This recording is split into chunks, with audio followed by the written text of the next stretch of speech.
What's going on, Lloyd Potts family? Let's get in that real quick. This is the truth behind the history of Thanksgiving. In the year 1621, there was a feast, but it was not a Thanksgiving.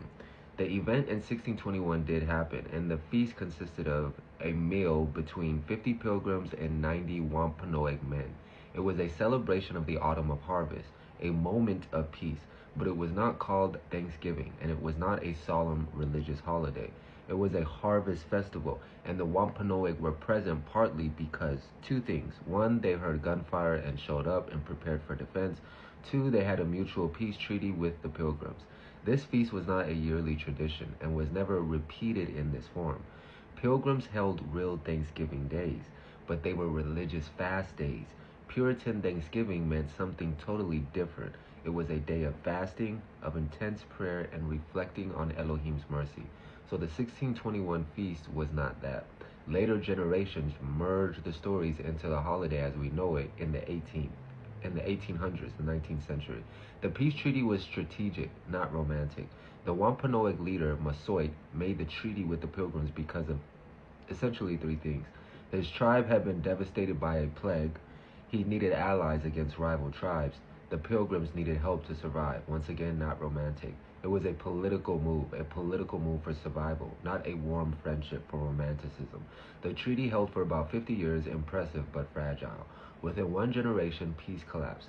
After Massasoit was unalived, his son Metacom, King Philip, became leader.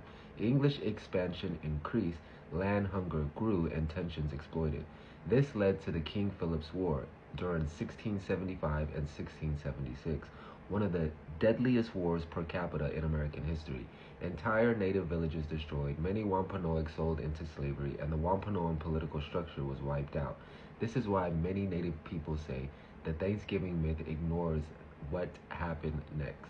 Some colonial Thanksgiving days were actually declared after massacres. This is almost never taught. Examples: in the 1631 Massachusetts colony declared a day of Thanksgiving after the massacre of over 700 Pequot men, women, and children. So some early colonial Thanksgiving days had nothing to do with peace and everything to do with the celebration over victory over Native people. This does not connect to the modern holiday, but it does show why Native Americans are sensitive to the romanticized story. So what's the truth? A balanced summary? Here it is.